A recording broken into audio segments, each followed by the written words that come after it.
Think about your mental capacity as a sponge. If you have a big expanded sponge, you can hold a lot of water. If you squeeze it, if you keep putting weight on it, how much water can you hold? Yeah, it's not going to hold any water. Burnout is squeezing that sponge to the point that there is nothing left. Burnout is common, especially among high-achieving entrepreneurs. Today's guest, Dr. Karolina, helps ambitious professionals overcome burnout and build a life and a business that actually feels fulfilling. Karolina, welcome to the show. Thank you, Braham, so much for having me. Okay, so when you look at the people that you work with and the client that you serve today, what would you say is the core mission that you help them achieve in their lives and their business? So I work with business owners or high-level professionals on their burnout and life in general. But the biggest thing is the burnout because it affects everything. It's basically extreme end of stress spectrum. And I noticed that I just signed up a client last week who got laid off, but I wouldn't call it laid off. It was basically, spit up whatever was left of him after 7 or 8 years of working as a high-end consultant. So there are two aspects to it. The aspect of what's next, but first of all, how to even get you regulated and back to who you truly are and knowing yourself and recovering mentally and physically, because this is not just a mental game. Burnout and stress have tremendous physiological effect. So, for some people it's a short game, and for some people it takes a lot of time of decompressing to get back to the baseline. So one of the biggest things that I do is trying for people not to get there. I love working with entrepreneurs and professionals on designing in life in such a way that you never reach that point where you have to get out of burnout. I guess let's go back a few steps and define what burnout is for people that don't know what it means. So burnout is extreme prolonged stress. It's when you stop being able to access the daily tools, both physically and mentally. As human beings, we like to think that we are very evolved, but reality is that our nervous system and our bodies are very similar to what they've been when we were a caveman. And when you were a caveman, you were not expected to be under constant, non-stop stress. You went out of your cave, you hunted, and either you got meat or you got eaten, right? So if you saw a tiger, you chased the tiger, either you got lunch or you became lunch. If you became lunch, the end, right? If you got the lunch, you drag out the meat and the skin back to your cave, and you had time to relax. So the stress was like this. Right? Wash and repeat. And we used to do that with everything. Not that long ago, before electricity, we used to live within the sink of daily lights, right? So you worked during the day, you got up with the dawn, you went out into the field, you did whatever, and then when it was dark, you were relaxing. Now with the modern technology, we have a constant stream of stimulation. Bad or good, it's taxing our systems. And, even with AI and even with all the technology, with internet, with social media, it's more and more and more and more and more. So what used to be one tiger now is a no-stop being chased by a tiger. So that stress curve becomes this. You stay up and you stay up. Your system is not designed for that. So you deplete yourself out of physiological and mental resources. And what happens when you deplete out of resources? You have nothing left. So it looks very different for different people, but the main sign is you're getting sick more often. You stop caring. You start snapping at people for nothing. You start underperforming. You're constantly tired. You may have brain fog. You catching every call that comes up your way. You may have weird feelings and sensations in your body. You can't sleep or you sleep too much. All of that is your system in dysregulation. So think about your mental capacity as a sponge. If you have a sponge, you should have broad one, right? If that sponge is not constantly squeezed, how much water can it hold? A lot. Not much. Well, no, actually, if you have a big expanded sponge, you can hold a lot of water. If you squeeze it, if you keep putting weight on it, how much water Or it's can you not going to hold? hold a lot of water. Yeah, it's not going to hold any water. So now all of that is impossible. And burnout is squeezing that sponge to the point that there is nothing left. And, I'm not going to go in a long lecture on physiology here, but that's why you have early heart attacks. That's why you have autoimmune. That's why all of that happens. It's so, but also if you take that sponge and you take the weight off of it, it doesn't instantaneously come back to its full resources. I mean, a good analogy is like, I know if you fall asleep on a couch and you wake up with an indentation, a pillow or a zipper or something in your arm or anywhere else, right? Yes. That indentation didn't cut your skin, but it stayed there for a while. It affected your tissue, it affected everything. And it takes time for your skin to say, oh, wait, that's not what I normally am. I need to come back to my normal form. And it's the same with burnout. Just because you got fired or you got removed from that situation, you still need the tools to decompress. I always say that, the ounce of prevention is better than a pound of cure. So why not even get there? Design life that doesn't cause the burnout. Know the sign in yourself. Know how you respond.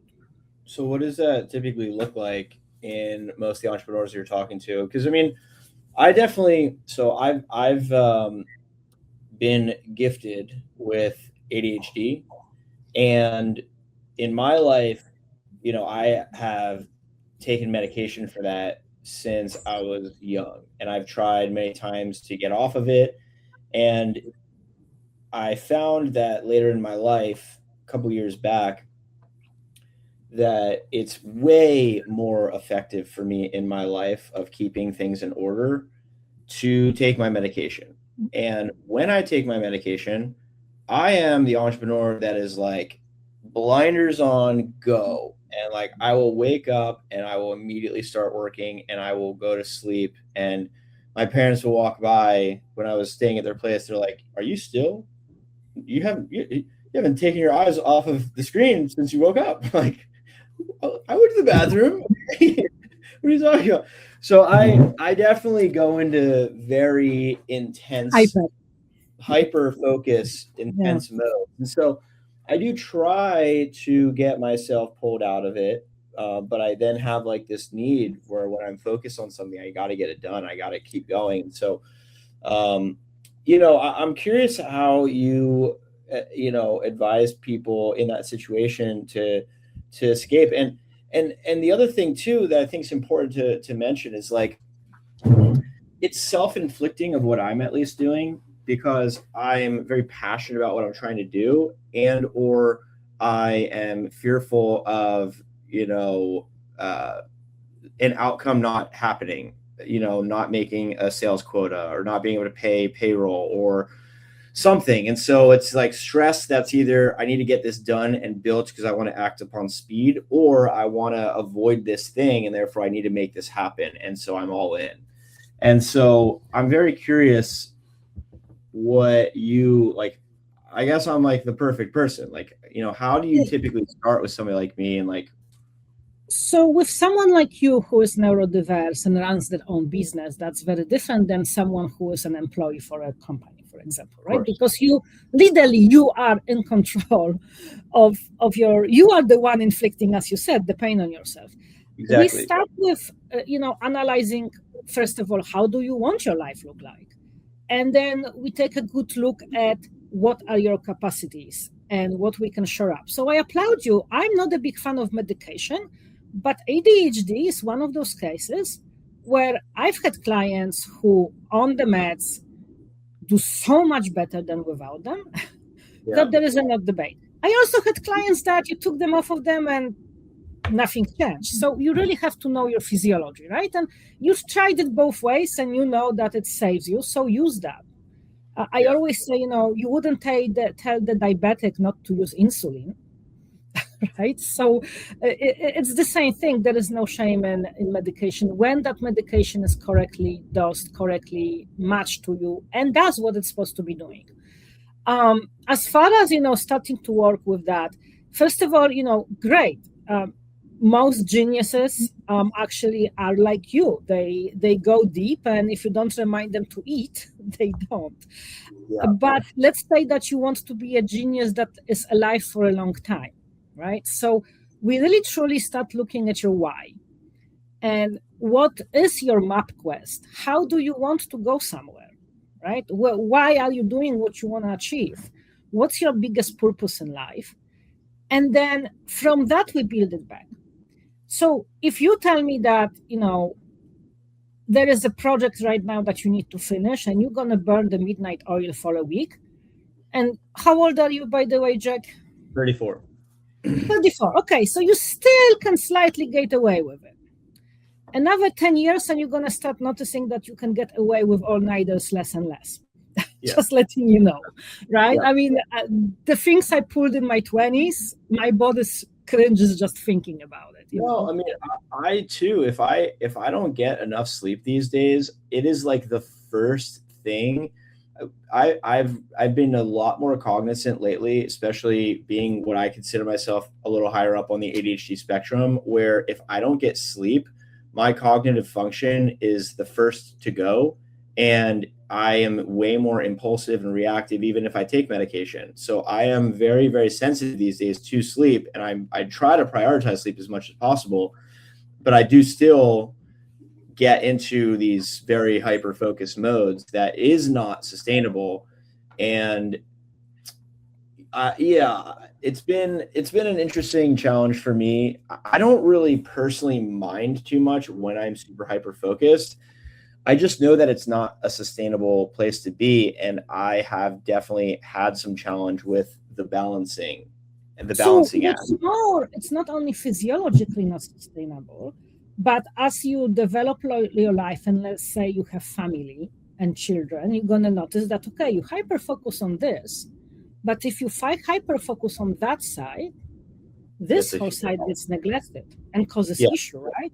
So, I've had a lot of clients who we were needing to prevent divorce because the spouse, to be frank, got tired of being a single parent. Money was great, but it's like no relationship. So it's all about balancing it out. So then we look at, okay, we look at your time and your schedule. And with people like you, I usually build in routines. So for creative people, the word routine, you start screaming, oh my God, this is gonna kill my creativity. No, you wanna put me in a freaking jail. This is the worst nightmare. That is not true. What routine does, it allows you to save energy. And your brain is basically designed to dish out energy. And if your brain thinks it doesn't have enough energy, it just doesn't allow you to do it. That's the procrastination, by the way. If your brain thinks it has an easy way of completing something, it will complete it. If it thinks it's too much effort, it will not complete it. It will not even initiate it. So when people say, especially with ADHD, you are lazy, no. It's literally a neuro shutdown when your body is like, nope, not even going to start. It's kind of a silly example of, if I ask you to do 100 push-ups, would you want to do it? But if I ask you to get in a push-up position, you are much more likely to do it, right? So going back to that, or just do one push-up. Yeah, but if you're in that one push-up position, you are going to do one push-up, and if you do one push-up, you are more likely to do the another one. So we build into small steps, and it's the same with creativity. The only time you're going to be creative, there are two situations. It's either when you have a lot of free space and time to wander, or if you are under extreme stress and you have no life and death situation and you have to come up with a solution in between. So by creating routines and structure, you actually are freeing up a ton of time. Because as much as we would like to think that we can multitask, it's like having multiple tabs on your browser open at the same time. They don't serve you very well. Yes, you're still getting stuff done, but it slows you down. right? So that's actually a bonus of hyperproductivity. So what we do, I usually teach is block schedule, but with a highlight of if you're in a flow and a project is burning, then yeah, go for it, right? But schedule the whole week. If I'm working all day, like today is my recording day, I have this, I'm going to record some videos because I already have the setup, I'm already dressed for it, whatever, right? I'm not wasting time of setting this up every day. That's a high productivity hack, have it bunched up. And we look at things like that in your life constantly. What can you delegate? And does it align with where you want to go? Yeah. Because I work with a lot of business owners who started the business to have the freedom and they find themselves in a constant freaking jail. Yeah. We quit the job for someone not to work 40 hours to now work 120. It's and not have a life. So what's your goal? Well, I guess that's only a problem if it doesn't align with their goal. Well, if it doesn't align with their goal, then why the hell are you doing it? While you're doing it, yeah, that's the question. Maybe it's time to change your path. If this is something that, for me, motherhood is very important. I just switched to homeschool. So now I'm homeschooling. And I balance my life and my business with that. If we plan skiing on Monday, we go skiing in the middle day of a Monday. That's one of my main goals. I have a nice vision board, and I have the saying that if it ain't on vision board, it's not happening. Does it fit into one of those things that align with my life? And I personally revisit it every 6 months. It's an easy no. We are bombarded with so many things that say yes, yes, yes, yes. You want to say yes because fear of missing out, FOMO, right? But in reality, why? Why are you missing out? Does it help you reach your goal? Yes, because if you have a map, you know where the hell you're going. Yes. If you enter a forest and you're walking in a circle, guess what? You're still in that forest. You're not going anywhere. You may be counting in a lot of steps, but you haven't progressed anywhere. And you're lucky if you find a place to sleep, right? So where the hell are you taking this? What are your principles? What are your values? What's your dreams? And then it's an easy yes or no. Now, college years, if you ask me, I was living in Poland. Now I live in the United States. I had friends who say, I need a translator. Let's go to Germany on motorcycles in the middle of the winter. I want to throw freaking bikes on the back of a, whatever van and, leave on Thursday and come back on Sunday. Now I'm like, is this in my calendar? And is it planned out at least 3 weeks out? It's like it's like a hell no. And I don't care how much you pay me because I'm not leaving my children to do some crazy stuff. It's just not. Because it doesn't align with my current life.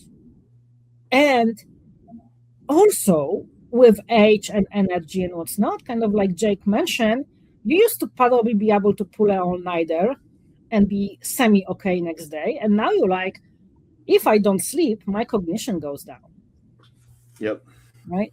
So if I do stupid stuff, is it going to affect me later? So again, if it's not on that, if it doesn't fit into the vision board, it's a very easy no. So know where you go. I work with 5 pillars: befriending your map quest. So map quest, befriending your mind, befriending your body, befriending your time, and befriending your surrounding, and that includes your environment and your social network. And those are the 5 pillars of my modules. The book is coming out really soon on that, befriending your life. Those 5 things, they have to be synchronized. If you eat crap, guess what? Your energy is going to be low. Because if you're eating McDonald's and all other good stuff constantly and your body is inflamed, your body is busy wasting energy on that. If you can be the healthiest nut cake, but if your freaking mindset sucks, you're not going to get far either, right? If you're wasting your time, you're also not going to get far fast. So those 5 things: MapQuest, time, mind, body, and surroundings, define your success, and they prevent burnout. Now, as I said, I'm also very good at getting people from burnout. Last year, I had a client who came to me, found me online, said, I never want to punch a wall in front of my children again. a CEO of international company. Do you want to be that father that your children are watching Punching Wars because goes down, because of your work? Is that the life you want to live? And within 5 to 6 sessions, we got to the point when he was teaching his board how to design this in such a way that he's not burning out and his people are not burning out, because that's the other thing. You think about the person. Let's say, Jake, you own a company, right? If you are miserable and burned out, guess what? It splits downwards. There is newest research on 40-hour and 32-hour work week. And guess what? It shows that 32-hour week work is much more productive than 40. That makes sense.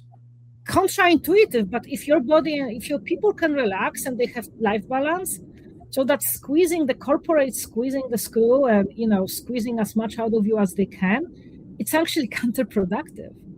And you spit people out, the environment sucks, the social environment also sucks. No one trusts anyone, right? There is no open communication, the leadership.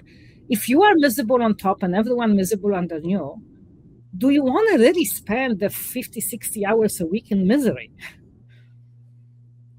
So I love working with higher ups, because if I can get through to them that this is not the way to live, it sooner or later spreads downwards. It has a much wider impact. Yeah. And then as a parent, if you come back from work miserable, guess what? Now you're spreading that misery to your family. It's literally like a freaking geometrical spread of misery of that burnout and how we it's the virus. I mean, you focus on burnout and we're talking about ADHD. What do you think, like, the correlation? Is there like a correlation in between the two? Because we were like having a conversation yesterday with a friend, and we were discussing how like ADHD at the core is being able to sustain long periods of stress, like longer compared to normal people. So yes and no, and depends which ADHD. My whole PhD was actually on autism and neurodiversity. And I like to talk about neurodiversity and not a particular one or the other, because in autism community, for example, we have a saying that if you've met one autistic person, you've met one autistic person. And I think with ADHD is true as well. Is it pure ADHD? Is it ADD? Is it combined with Asperger, or it's not? Is it high IQ? Or, now we're talking academically 150 million conversation. So yes, you are designed to maybe automatically focus and complete more, but at what price, right? It's kind of like if you're driving a Ferrari, yes, it is designed to drive faster, but then you have to put better gas in it. You have to take more care of it, basically. You have to take a better care of it. You have to have different tires. You can the care of an average car and a race car is totally different, right?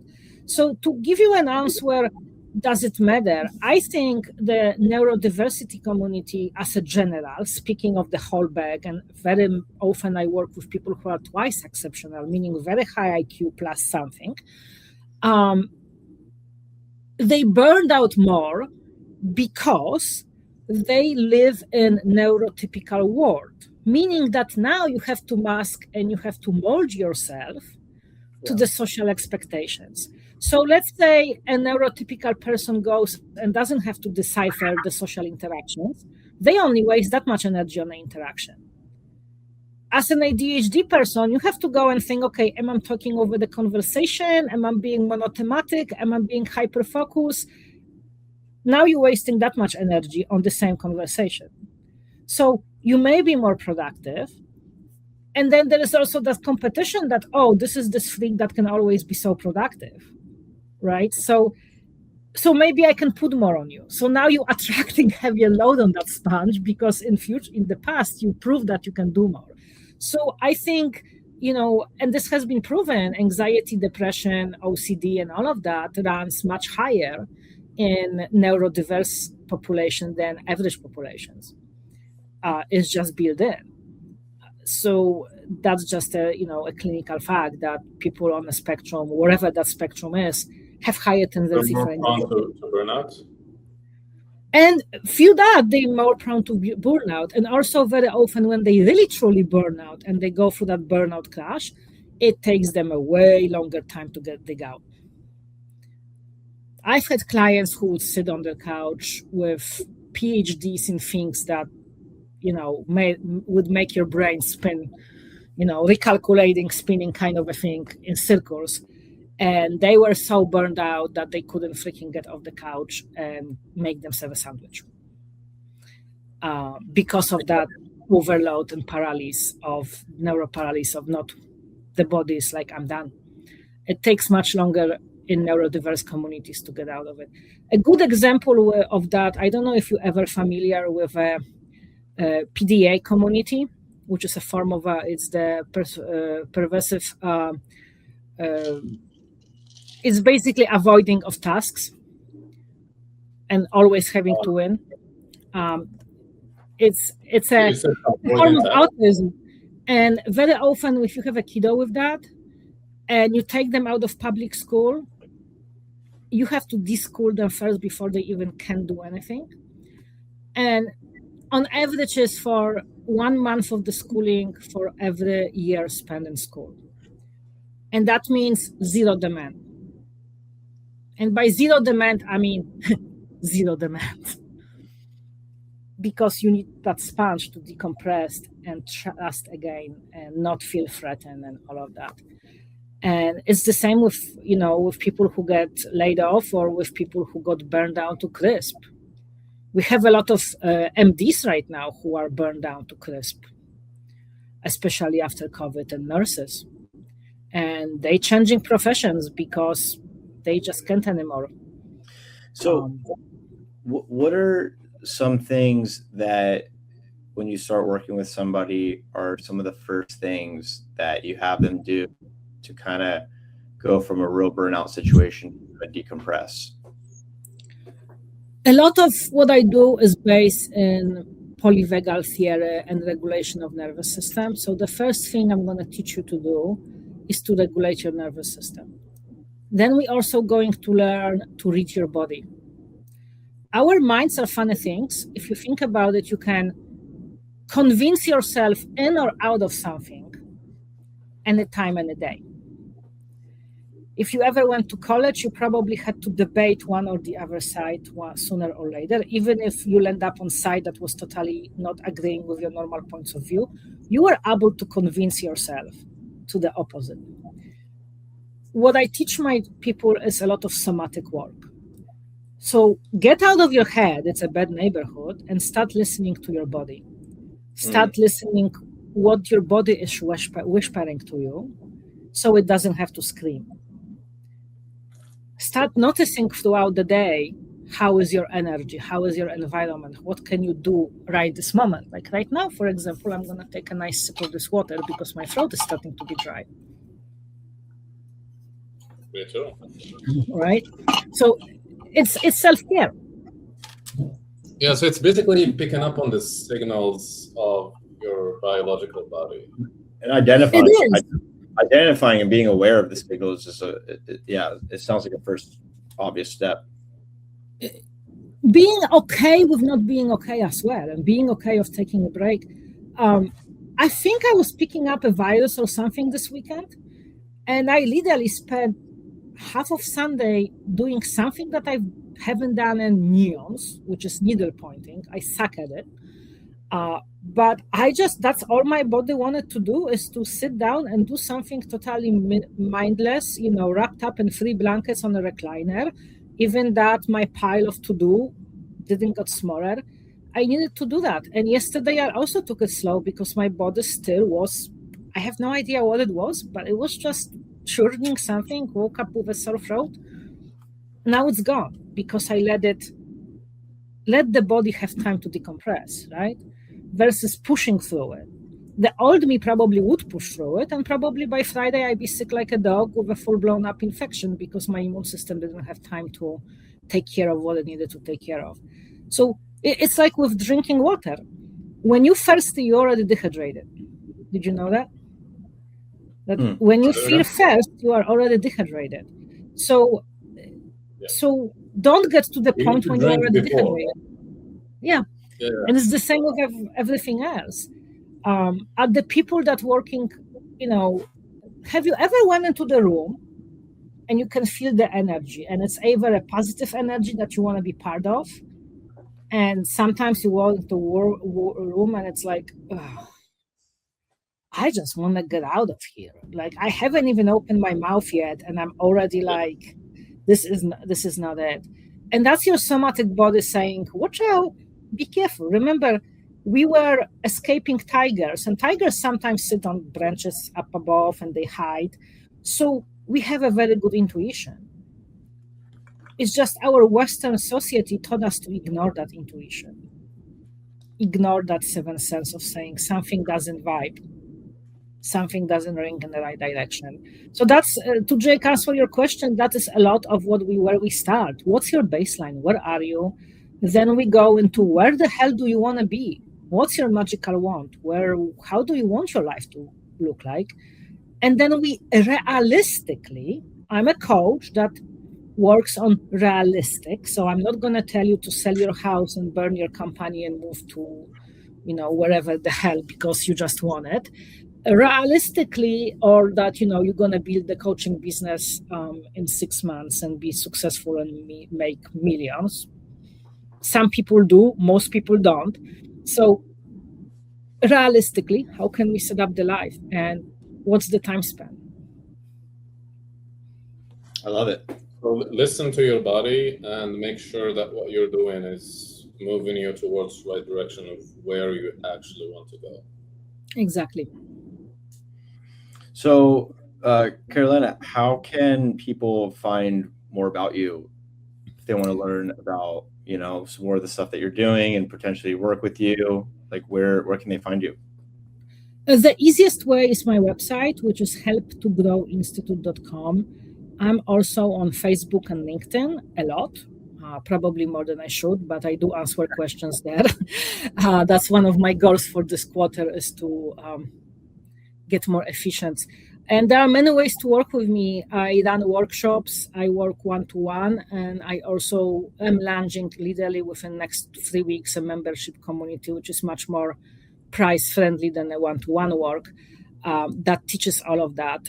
So if you go on a website, helptogrowinstitute.com, or even Google my name, Karolina Labrec, it will pop up, and that is the easiest way to connect with me via online.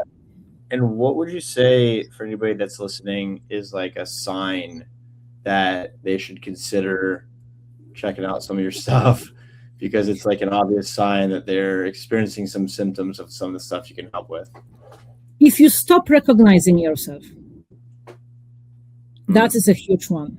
When you get to the point where you are like, you stop caring and you stop recognizing, and things that are coming out of your mouth are like, who the hell was that and why did I just say that? That's one of the very often under-reported, or people don't connect that with burnout.